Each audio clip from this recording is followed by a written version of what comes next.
Hey, boys and girls. Welcome to the Geezerproofer. I'm Nancy A. Shenker, and I'm here to help you figure out how you can be a beezer, somebody who be in the moment, be curious, be active, as opposed to a geezer, somebody who is stuck. And I always like to reiterate that you could be a beezer or a geezer at any age, and I happen to be 68 years old, closer to 70 than to 60, and I am far from done. There are going to be 4 million people age 100 and over by the year 2050, and I am determined to be one of them.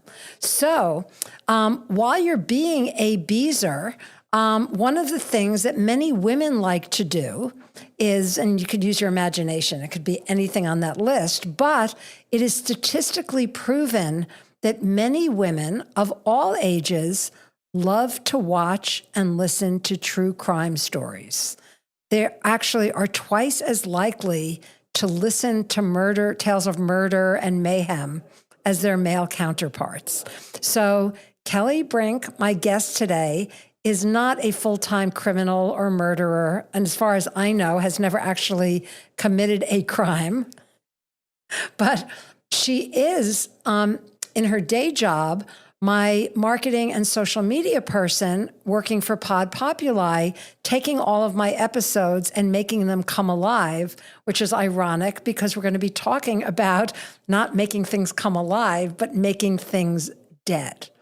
So welcome, Kelly. Great to have you on the show. Yeah, thank you. I'm so excited to be here, Nancy. I get to watch all your episodes and listen to them, and here I am now. Yay. And it's funny because Kelly and I were talking about something, and I don't even remember how it went there. I think she was out of town at a true crime podcaster convention. That's right. Yeah, I remember that. Yeah.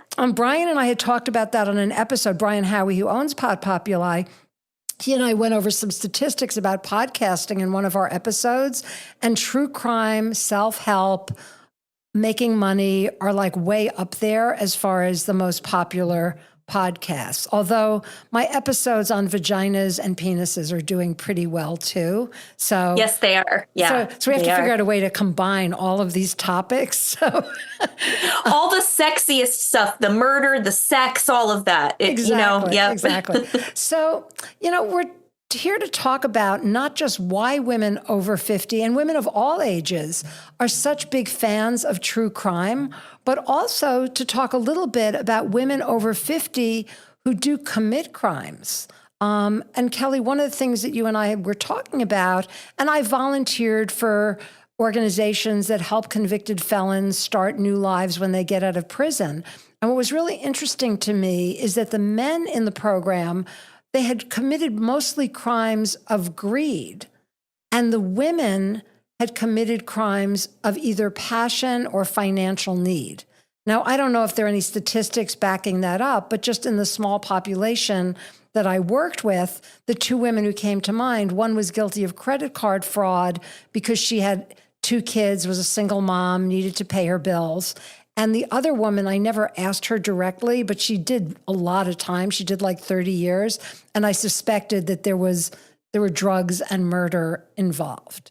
And one of my favorite but sad crimes of passion was back in 1980 when, and her name escapes me now, she recently passed away, but a woman who was the headmistress at a very exclusive girls' school drove from Maryland up to Westchester County, New York, to kill her boyfriend, Herbert Tarnauer, who had dumped her for a younger, blonder woman.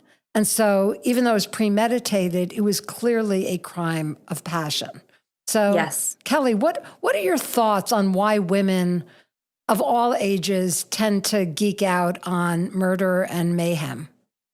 Well, piggybacking on what you said, so many stories like that one where she drove to kill her lover, her boyfriend. There's like the Netflix special, Dirty John, Betty Broderick. That's another. It reminds me a lot of that case you were talking about. And then there's the woman who, remember the astronaut thing where she wore the diaper and she drove all night long and she was like going to go kill somebody too.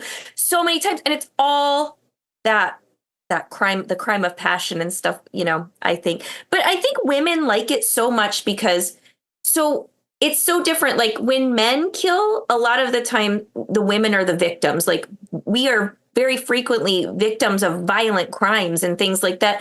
And you hear all these stories in the news and like it scares you. You feel unsafe, like as a woman, out there. And I think when we tackle those stories head on, it gives us a sense of like having more control over our environment. Like we can understand why the crime happened, what the perpetrator kind of had going on in his mind.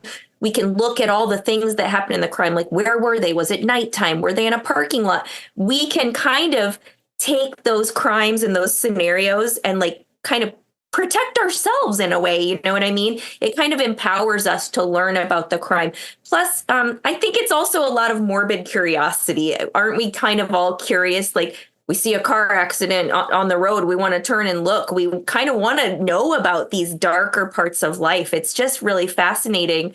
And it's funny because women, you sent me this SNL skit. It made me laugh so much where the boyfriend leaves and the woman turns on the murder shows. We kind of don't want our people in our lives to know we have these morbid curiosities. We kind of try to keep it under wraps, but there's a whole community of us weirdos out there who love true crime. And I don't think we're necessarily weirdos. I think, we're living in an era where women are starting to admit, I mean, the fact that it was on SNL and it's part of the lexicon now. And you look at the statistics. In fact, the stats I sent you were from Pew Research, which is a legit research organization that they are now reporting on women's fascination with crime. So I grew up reading Nancy Drew. In fact, I'm named for Nancy Drew and Nancy Sinatra and Harriet the Spy. I always loved reading about women who solved mysteries like that. You talk about female empowerment. And that was really cool to me. It's like, oh, Nancy Drew was so clever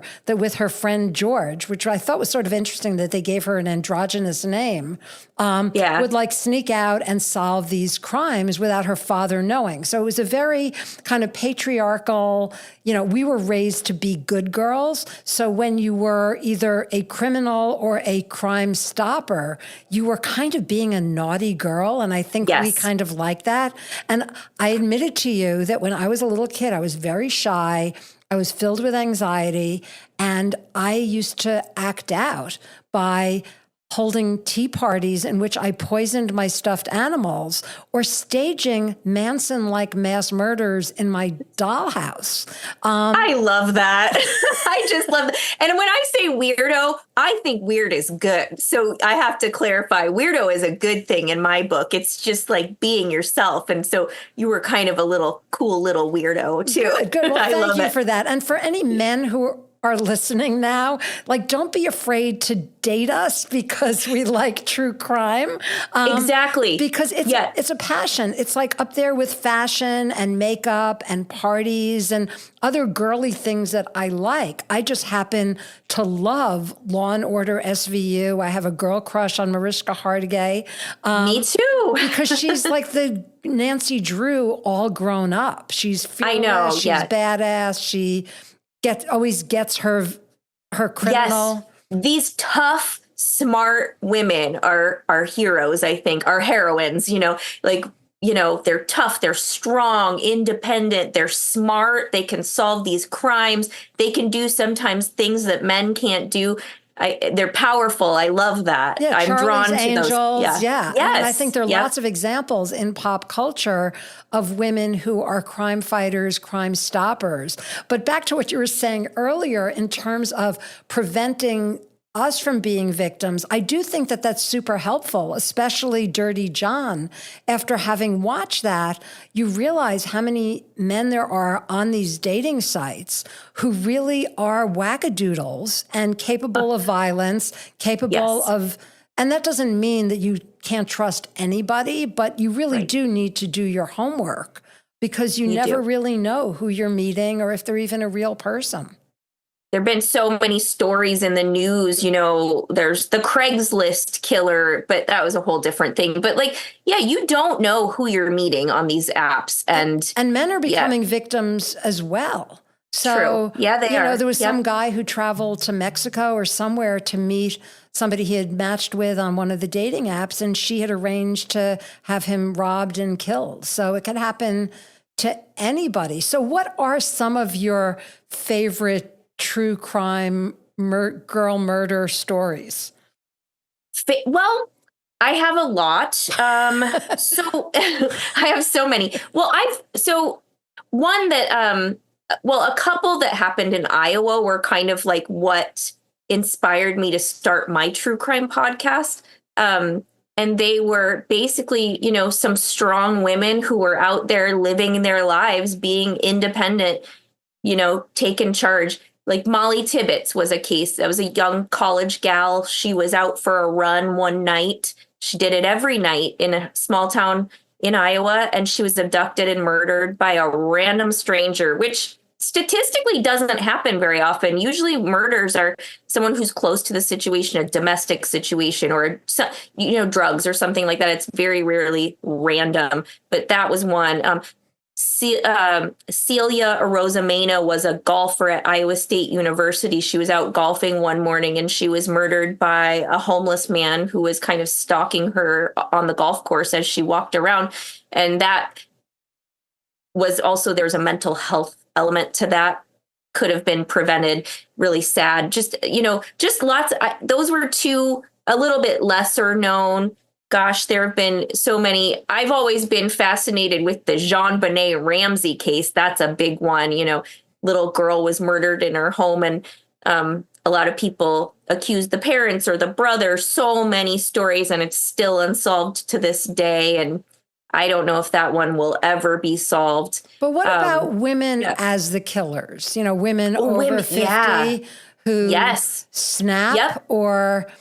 sometimes it's premeditated. Sometimes they get a man in their life. Actually, I had a client back in New York whose last couple you would ever think this would happen. The wife, who was a police psychologist, shot her husband in his bed. She either was not a good shot or she really didn't want to kill him, but he survived. And she had made up some story about a break-in. And you can't help but think, I was married 27 years. There were times when I was, had mixed feelings about my ex-husband, but murdering him never crossed my mind. Do you think there's like a time at which people snap? Do you think they just get consumed with this notion of wanting somebody gone? Like, it's very hard for me to kind of wrap my head around, especially women of a certain age who are mothers. Like, what is going on in their heads that they have this break with reality, that they feel like there's no escape other than murder? I think what I said before, the Betty Broderick case is a really good example of that. So the Netflix special Dirty John, Betty Broderick. So Amanda Peet and Christian Slater did a fabulous job in that series. So basically, wealthy doctor, woman who stuck by his side, raising his kids, loyal wife, and he traded her in for a younger model. And he was just horrible to her. There was a lot of, I feel like, verbal abuse, control, things like that, a lot of custody issues with the kids, financial control over her and manipulation. And I think, she loved him so much, and seeing him with this other woman and all the stuff that they went through, it was like it was like a boiling point. She reached her boiling point and she just snapped, and she was like, I want this man dead. And I just think her thoughts were obsessive and she could not think any other way. I think she snapped and murdered him in like this heat of passion. But I think many times, it's like passion, jealousy, a lot of, cheating, things like that. I think of also Aileen Wuornos. She was one of the only female serial killers, and her motivation was, she suffered a lot of abuse by the hands of men when she was younger, and she kind of had this retribution thing going on, and she was a sex worker, but then she would rob men, so there was a financial gain aspect in that, and then she would murder them kind of like retribution.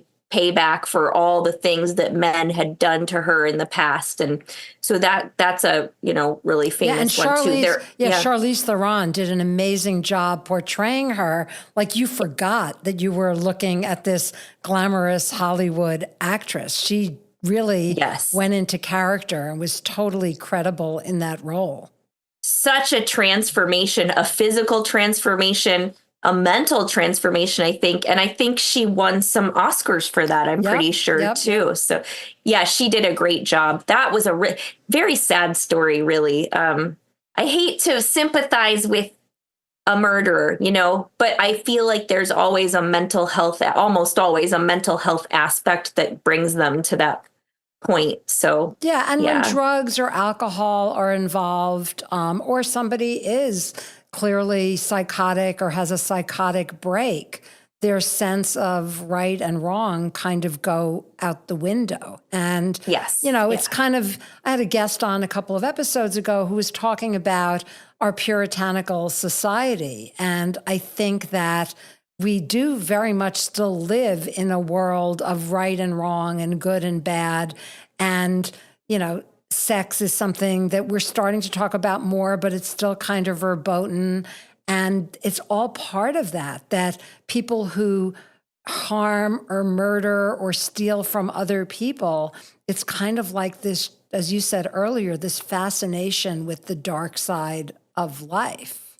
Yes, there is too. I mean, now there's like whole conventions dedicated to true crime. I go to one every year. It's called Crime Con. It's huge. There are like 6,000 people who attend this thing.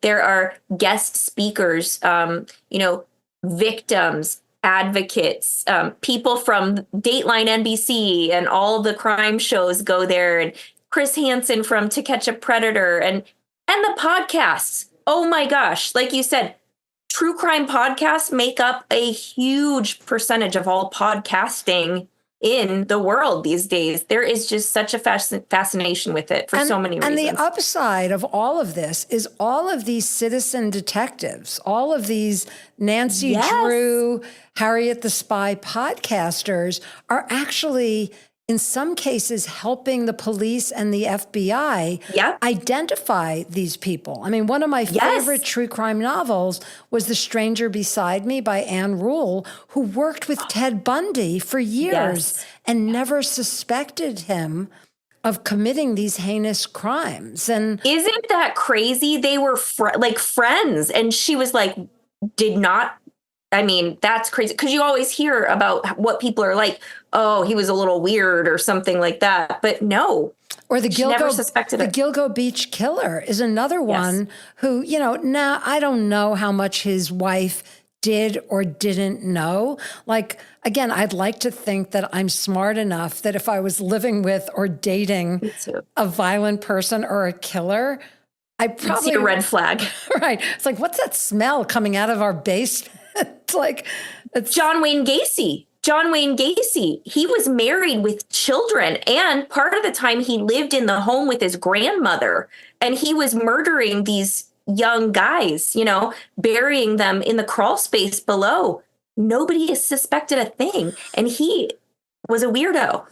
There were lots of red flags, but nobody thought he was offing people left and right. So let's just kind of recap, Kelly. I guess some of the takeaways from talking to you would be, if you really do enjoy true crime, don't be ashamed to admit it, lean into it, find other people who share the passion.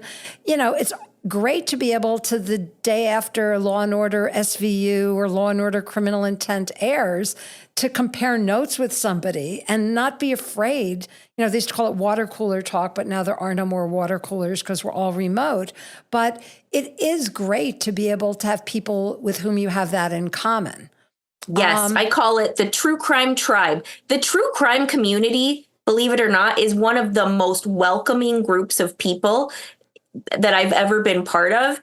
I mean, there are Facebook groups, Instagram, pages, so many groups dedicated to just being a true crime fan. People get together at conventions. They go on trips together. You can find your tribe in any subset of hobbies and interests. And maybe I'm rationalizing, but a lot of these people are actually doing good work because they are so entrenched in solving the crime that they sometimes will pick up on clues or find things that traditional law enforcement people have missed. Like I remember in Dexter, the second season, it was actually a podcaster who got on to what was going on. And I think she ended up getting killed, but which is not a happy ending. The other thing I would just want to counsel the men who happen to be listening to this is not to be afraid of women who confess to their love of true crime. There are a lot of us, we will never, ever, ever in a million years harm another human being or an animal. In fact, this becomes our sublimation. It's like cerebral masturbation, that we can think about all these bad things, but that doesn't mean we will ever do any of them. Probably the opposite, because we are able to sublimate. There's a running joke that every female true crime fan is no one to mess with because we know how to hide a body and we're always going to get away with it. It's just a joke. Don't be afraid of that. It is. And in fact, one of my worst recurring nightmares is I am somehow involved in a murder and I know where the body is and I'm being interrogated.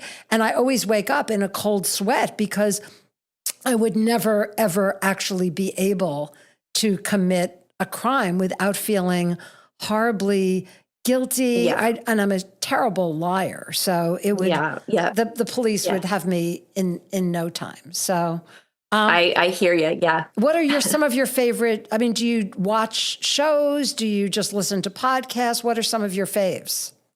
When you were talking about true crime podcaster, one of my favorite shows that has come up in the last couple of years, I think it's on Hulu. I can't remember. It's Only Murders in the Building. Yes. It is so good. I love Martin Short, Steve Martin. Every year they add a new celebrity to the cast. So that's, I haven't seen it yet, but I've heard great things about it. It's so good. Even the set design, the music, it is set up like a cozy mystery. And I love that show so much. Gosh, what else? Oh, that's been definitely my favorite. I love that one. Podcasts. Well, so I like True Crime Garage. There's a show called Criminal that I love. Generation Y is a good one. Have you watched Joe at all? No, I have not. It's basically about it's like a Gen Z millennial murder. It's about a serial killer. And I think it's on its like fifth and final season, but it's really well done. I mean, it's a little scary that you and I both know so many crime and murder shows, but I definitely want to watch Only Murders in the Building because I love Martin Short and Steve Martin. And you were talking about citizen sleuths. There's one called Don't F with Cats. It's a true story. I think that one is on Netflix. And I got to meet the woman who was the main person who solved this crime. It was just this like Facebook group or Reddit group, I think. They were all just sharing all these things that they found in these videos and these clues, and they found a murderer through this. It was awesome. It's really good if you're into that. Yeah. So, Kelly, now we're going to switch away from murder and crime and talk about your legit day job. Just tell the listening and viewing audience what it is you actually do when you're not watching true crime. Oh, yeah. So, I've been in podcasting for about 7 years, but now I work with a company called Pod Populi, and I help podcasters kind of grow their show, help with their social media, their marketing, like organic growth of podcasting, doing a lot of short form content and promotion and things like that. So I'm working with other podcasters now like you, and I'm loving it. And this Pod Populi partnership is really new and it's great. And I'm just really happy to be working with everyone. And that's how Kelly and I met, which there's another life lesson in there too, which is that no matter how old you are or how young you are, you need to look for what I call that overlap in the Venn diagram. And so my relationship with Kelly initially was very transactional. It's like, all right, slice and dice my podcast, make it look good, give me some Instagram stories. And then one day we were just, as women often do, talking about our lives. And Kelly mentioned, I'm free to talk this week except on this day because I'm at a true crime convention. And I was like, oh my God, I found my Nancy George to my Nancy Drew. Yep. And this is something else that she and I can geek out on. So maybe we can start a true crime podcast and go solve some murders together, Nancy. Exactly. I think that sounds fun. Or just interview women over 50 who've been released from prison talking about their crimes. And I'm sorry that I can't remember the name of the murderer who killed Herbert Tarnower, but she actually, once she was convicted and did time at the Bedford Hills Women's Correctional Center, she devoted the rest of her life to helping other women turn their lives around. So I think there's an interesting story in there too, and we'll end on an upbeat note that she obviously knew once she got the help that she needed that she had done something horrible. And so she devoted the rest of her life to helping other women rebuild their lives. Exactly. And that's the moral of all of this. No man, no matter who he dumps you for, is worth spending 30 years in prison for. So 1,000%. I agree with you. No man is worth that. And nor woman for that matter either. Exactly. So let's end on that happy note. And remember to please, in your day-to-day life and in your work, be a beezer and not a geezer. If you would like to appear on my podcast, just please email me at thegeezerproofer@gmail.com and I'll get back to you. We'll do a pre-interview. And if you're funny and pithy and interesting and appealing to people over 50, I would love to book you on my show. So thank you so much, Kelly. This was terrific. This was great. Thank you. Have a great day. And you can listen to the podcast on Apple, Spotify, YouTube, Vimeo. We have an audio and a video. So however you like to get your content. And have a wonderful week, everybody. Be a beezer, not a geezer. Peace out.